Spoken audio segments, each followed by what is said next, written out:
There is still so minimal thought about space by current science, yet of that little we do know, there are some phenomenally astounding things.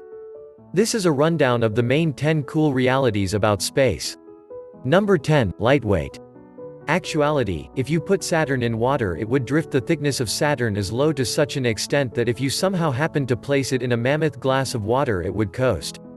The real thickness of Saturn is 0.687 grams per cc while the thickness of water is 0.998 grams per cc.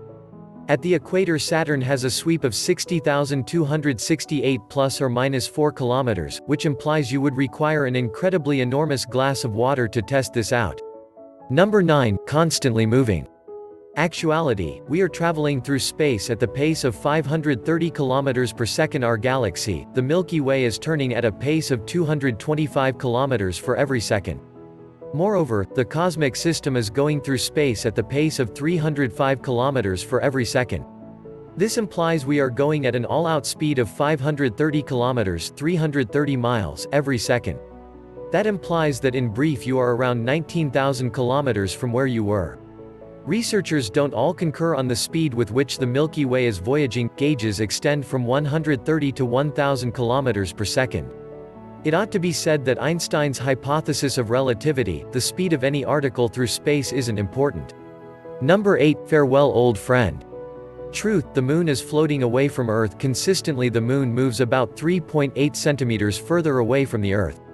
This is brought about by tidal impacts. Subsequently, the Earth is easing back in revolution by about 0.002 seconds out of each day out of every century. Researchers don't have the foggiest idea how the moon was made, however the for the most part acknowledged hypothesis recommends that an enormous Mars-measured item hit the Earth making the moon splinter off. Number 7, ancient light. Reality, the light hitting the Earth right currently is 30,000 years of age. The vitality in the daylight we see today began in the center of the Sun 30,000 years prior. It invested the majority of this energy going through the thick molecules that make the Sun in only 8 minutes to contact us once it had left the Sun. The temperature at the center of the Sun is 13,600,000 kelvins. The entirety of the vitality created by combination in the center must go through numerous progressive layers to the Sun-oriented photosphere before it escapes into space as daylight or dynamic vitality of particles. Number 6, solar diet. Reality, the Sun loses as much as 1 billion kilograms every second because of Sun-based breezes. Sun-based breezes are charged particles that are shot out from the upper surface of the Sun because of the high temperature of the crown, and the high active vitality particles increase through a procedure that isn't surely known right now. Additionally, did you realize that one pinhead of the Sun's vitality is sufficient to execute an individual a ways off of 160 kilometers? Sourced from Planet Science. Number 5, the Big Dipper is not a constellation. Actuality, the Big Dipper isn't a group of stars, it is an asterism. Numerous individuals believe the huge scoop to be a group of stars. Be that as it may, indeed, it is an asterism. An asterism is an example of stars in the sky which isn't one of the Authority 88 heavenly bodies. They are additionally made out of stars which are not genuinely identified with one another and can be immense separated. An asterism can be made out of stars from at least one groups of stars. On account of the Big Dipper, it is made completely out of the 7 most brilliant stars in the Ursa Major, Great Bear, heavenly body. Number 4, George's star.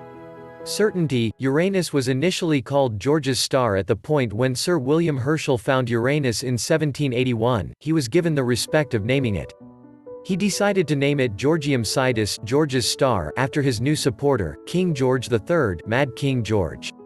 This is the thing that he stated: in the astounding periods of antiquated occasions the labels of Mercury, Venus, Mars, Jupiter and Saturn were given to the planets, similar to the names of their head saints and divinities. In the current increasingly philosophical period it would scarcely be passable to have plan of action to a similar strategy and call it Juno, Pallas, Apollo or Minerva, for a name to our new grand body. The main thought of a specific occasion, or noteworthy episode, is by all accounts its sequence. If in any future age it ought to be asked, when this last discovered planet was found, it would be an agreeable response to state, in the rule of King George III. Uranus was likewise the main planet to be found with the utilization of a telescope. Number 3, extra moons. Truth, Earth has in any event 4 moons. Okay, that isn't in reality obvious, yet it is close. In 1986, Duncan Waldron found a space rock 5 kilometers over that is in an elliptic circle around the Sun with a time of unrest for all intents and purposes indistinguishable from that of Earth. Hence the planetoid and Earth give off an impression of being following one another. The intermittent planetoid is named Cruithne, articulated Crin Y, after an antiquated gathering of Scottish individuals, otherwise called the Picts. Due to its unordinary relationship with Earth, it is some of the time alluded to as Earth's subsequent moon. Cruithne is fainter than Pluto and would require in any event a 12.5-inch reflecting telescope to endeavor to be seen. Since its revelation, at any rate 3 other comparable space rocks have been found. These kinds of items are likewise found in comparative connections to different planets in our solar system. In the picture above, Civility of Paul Wiegert, the Earth is the blue hover with a cross in it, and Cruithne's circle is appeared in yellow. Number 2, sunspot music. Certainty, sunspot action might be the essential explanation behind the wonderful sound of Stradivarius violins. Antonio Stradivari is viewed as the best violin creator ever. He lived in Italy in the 17th and 18th hundreds of years. Researchers have been not able to work out what it is about his violins that makes them so unimaginable, however they do realize that the timber used to make them is a significant contributing element. From the 1500s to 1800s, the Earth experienced a little ice age for the most part because of expanded volcanic movement and diminished sun-oriented action. This is known as the Maunder minimum. Because of this cooling, the sorts of trees that Stradivari utilized for his violins were especially hard because of moderate development. Hard timber is particularly acceptable when making violins. It is entirely likely that had Stradivari lived in an alternate age, his violins would not be prized as they are today. This image above is made of 3 covering photographs. It shows the rings in the tidy tree used to put the most on the mapped Stradivarius violin, the Savior. The principal column of numbers gives the width of each ring in millimeters. 1 millimeter is about the thickness of a fingernail. The base column gives the years wherein each ring developed. Number 1, cold welding. Truth, if 2 bits of metal touch in space, they become forever remained together. This may sound unfathomable, yet it is valid. 2 bits of metal with no covering on them will shape into one piece in the vacuum of room. This doesn't occur on Earth on the grounds that the environment puts a layer of oxidized material between the surfaces. This may appear as though it would be a major issue on the space station, however, as most devices utilized there have originated from Earth, they are as of now covered with material. Truth be told, the main proof of this seen so far has been in tests intended to incite the response. This procedure is called cold welding.